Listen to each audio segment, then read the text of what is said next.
Salut à toi et bienvenue sur Popcorn. Aujourd'hui je suis posé sur mon siège tranquille comme ça pour te parler de façon zen du stress. Le stress c'est quelque chose qui a été très longtemps présent dans ma vie. Depuis que je suis petit je suis un énorme stressé. Je suis très nerveux et j'ai eu pas mal de tocs. Par exemple je toussais, je faisais toutes les 5 secondes.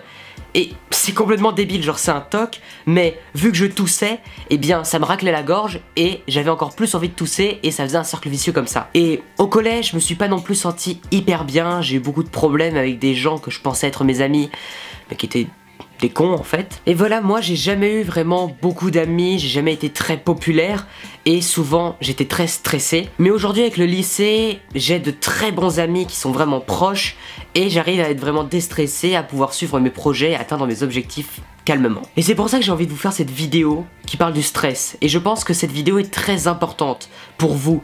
Même si vous n'êtes pas vraiment stressé, je pense que ce sont des conseils qui peuvent vraiment vous servir.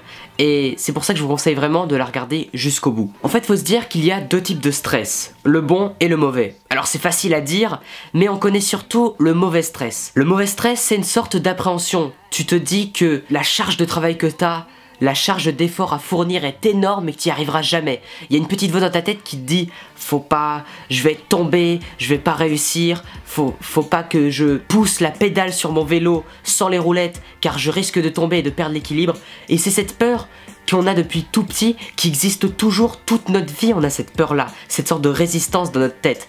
Et ça, c'est du mauvais stress. Par exemple, quand t'as peur de monter sur scène ou de parler en public pour faire un exposé, pour faire une conférence, pour parler aux gens, bien il y a une voix dans ta tête qui te dit « Les gens vont se foutre de ta gueule, les gens vont te regarder mal, quand tu sortiras de la salle, personne te parlera et tout le monde parlera dans ton dos parce qu'ils diront « Regardez, lui il a fait ci, lui il a fait ça, il a été malaisant, il a dit de la merde, là qu'est-ce que c'était drôle ». Et puis t'y vas, tu le fais et tu te dis que c'était pas si dur que ça. Et que les gens vont même des fois être admiratifs de ce que t'as fait parce qu'ils vont se dire « Ouais, il a fait un effort ». Et voilà, le stress c'est pas forcément quelque chose de mauvais. Il faut juste se dire que le stress est bon. Si t'as le trac avant d'aller dans un concert, moi par exemple quand j'étais plus jeune j'ai fait 8 ans de clarinette, c'est pas forcément incroyable mais c'était plutôt sympa au début, après c'était un peu le bordel, mais quand j'allais à l'orchestre, quand je faisais des concerts, eh bien il y avait toujours le trac de monter sur scène.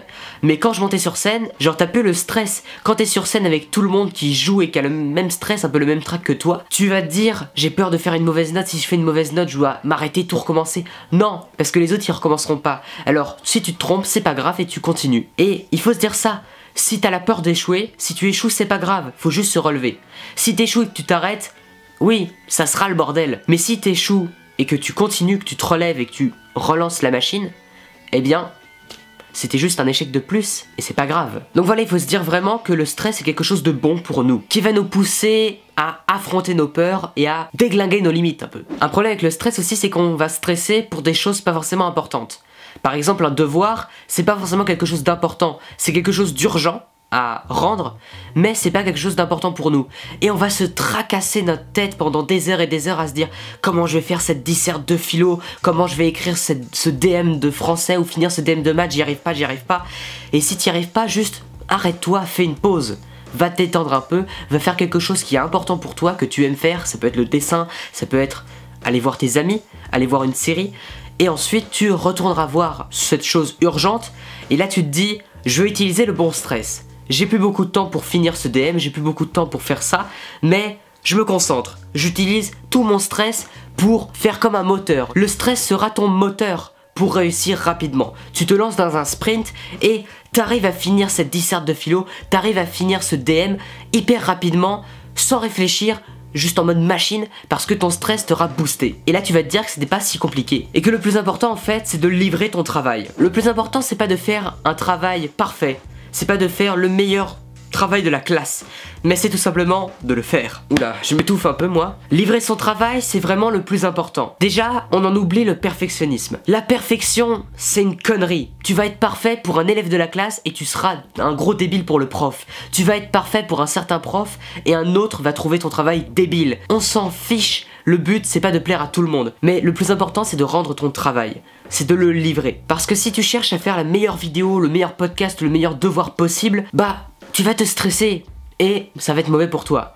Alors que si tu te dis c'est juste un devoir comme un autre et même si je me trompe sur celui-là, j'en ferai un meilleur la prochaine fois, eh bien tu vas rendre ça quotidien, banal. Et le plus important, c'est de faire ça régulièrement. Car si tu fais ça régulièrement, tu vas pas donner trop d'importance à la tâche à effectuer parce que tu la feras un peu tous les jours. Et si tu échoues, bah tu vas te relever, tu vas continuer parce que ça sera comme une routine un peu, une bonne habitude. Moi par exemple, avant je faisais 1 à 2 vidéos par mois et j'y donnais trop d'importance. Je me disais que je devais faire la vidéo la plus documentée possible avec le meilleur montage et je me disais que je devais mettre une image d'illustration parfois inutile à cet endroit-là, parce que je me disais que vous arriverez pas à comprendre ce que je veux dire et je me donnais trop d'importance à ma vidéo. Et c'est pas une bonne chose, parce qu'à la fin ma vidéo elle me ressemblait plus, c'était plus vraiment sincère, c'était tellement travaillé, ça me bouffait mon temps et je me sentais plus bien à faire des vidéos. En fait il faut faire les tâches régulièrement pour pas y donner trop d'importance et si on échoue, bah on se relève et on continue. Il y a quelque chose d'autre de très important pour mettre fin au stress, c'est d'arrêter de se lamenter et de râler. En fait quand tu te lamentes, tu te victimises, tu vas t'inférioriser par rapport aux autres en disant, tu vas te dire que eux ils ont réussi parce qu'ils ont moins de morale que toi, que les politiciens c'est de la merde, que c'est la faute de telle ou telle politique, de telle ou telle personne, de telle ou telle catégorie sociale. Et en fait, tu extériorises tes problèmes. En fait c'est quelque chose de naturel. Quasiment tout le monde fait ça. On se dit que s'il y a quelque chose de mal qui nous arrive, c'est la faute des autres. Et s'il y a quelque chose de bien, c'est grâce à nous. Et en fait, pour être heureux, faut se dire l'inverse. Faut se dire que s'il y a quelque chose de bien qui nous arrive, c'est grâce à l'aide des autres, qu'il faut être reconnaissant. Et s'il y a quelque chose de mal, c'est parce qu'on est responsable. Quand je dis responsable, c'est pas que c'est ta faute si il y a des problèmes dans le monde, si t'as perdu ton boulot, s'il y a quelqu'un qui te fait du mal, ça veut pas dire que c'est ta faute, mais ça veut dire que tu peux donner une réponse. Que t'es responsable, tu peux répondre à ça. Les médias, les politiciens nous disent c'est pas grave, ton patron t'a viré, c'est pas grave, on va t'aider, c'est la faute de ton patron, c'est sa faute à lui, c'est pas ta faute, c'est pas grave, on va t'aider, on va te chouchouter, on va te donner des emplois, des salaires en plus, on va te donner des aides. Et c'est bien les aides sociales, c'est très bon, hein, c'est pas quelque chose de mauvais, mais juste que on victimise les gens. Faut que les gens se disent tu t'es fait virer, très bien, c'est pas grave, au moins c'est une chance pour toi d'aller démarrer quelque chose de nouveau. On n'habitue pas assez les gens à se relever de leurs échecs. En France, on cache l'échec. C'est ce que disait Steve Jobs dans les années 80, je crois. Steve Jobs disait que en France, en Europe, si quelqu'un échoue, c'est sale, c'est mal vu, c'est pas bien d'échouer. S'il échoue, bah il va arrêter, il va trouver une voie de garage en se disant j'ai échoué, j'ai pas réussi. Alors qu'aux États-Unis, à la Silicon Valley, si t'échoues, en fait t'échoues tous les jours. Tu vas te relever et tu vas recommencer. Et c'est ça l'attitude à avoir. Si on échoue, c'est pas grave. Faut pas stresser parce qu'on a échoué ou par peur d'échouer. L'échec c'est pas mauvais. Il faut juste se relever et continuer. Évidemment que les gens vont pas forcément être toujours sympas avec nous, qu'on va avoir des problèmes dans la vie, mais il faut se dire qu'on est responsable, qu'on peut répondre à ça et qu'on peut se relever face aux échecs et face aux obstacles. Si t'as des problèmes dans tes relations, c'est un peu de ta faute. C'est pas toujours la faute des autres parce qu'ils veulent pas t'accepter comme tu es, mais c'est parce que tu as des défauts et tu veux pas les voir, tu veux pas les changer et ça fait du mal aux gens. Et il faut se remettre en question. C'est quelque chose d'extrêmement important pour être heureux, se remettre en question et se dire que tout n'est pas la faute des autres, que j'ai aussi ma part de responsabilité dans ce qui s'est passé et que je peux changer ça. Et en fait, si tu prends ta responsabilité, si t'es prêt à affronter l'échec et à te relever et recommencer en t'améliorant, eh bien tu seras beaucoup plus confiant, tu auras beaucoup plus de confiance en toi. Et faut pas écouter cette petite voix, cette résistance dans ta tête qui te dit d'arrêter ou de ne pas faire telle ou telle action. Car parfois, ça aura même de bonnes conséquences de faire cette action, car t'auras évolué, t'auras appris quelque chose, t'auras améliorer la vision que les gens ont de toi et la vision que tu as de toi-même. Il faut affronter ses peurs, même si c'est difficile, et je comprends que c'est difficile. Moi, j'ai été très longtemps stressé, je le suis toujours, mais beaucoup moins qu'avant. Et en fait, ça sert à rien de se lamenter ou de râler en se disant j'y arriverai pas, j'y arriverai jamais, les autres ils y arrivent parce qu'ils ont moins de morale que moi, que c'est pas forcément des bonnes personnes et c'est pour ça que les gens les aiment. Et en fait c'est pas bon de rejeter la faute sur les autres, il faut se dire qu'on est responsable et que s'il y a quelque chose qui nous arrive de mal, on peut réagir et on peut améliorer notre condition. Voilà, j'espère que cette vidéo t'a plu et t'a intéressé, t'a servi surtout. Il y a quelque chose que je te conseille, c'est à la fin de cette vidéo, ou ce soir, bien, tu sors un petit papier ou sur ton ordi, un petit bloc-notes, un petit post-it sur ton ordi, n'importe quoi, et tu vas écrire 3 choses que tu apprécies, 3 choses qui t'ont plu dans la journée.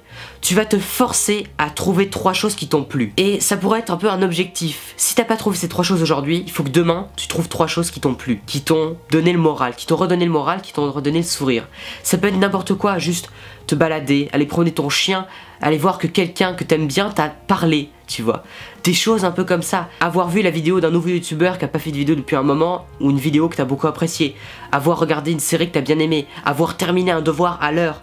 Des petites choses comme ça, tu notes 3 choses qui t'ont satisfait cette journée. Je pense que c'est vraiment important de se dire, ces choses-là, j'ai eu des bonnes choses aujourd'hui dans ma vie. Cette journée n'a pas servi à rien. Parce que tu culpabiliseras moins à ne pas avoir réussi aujourd'hui à finir quelque chose, à finir un travail. Tu diras que cette journée n'a pas servi à rien.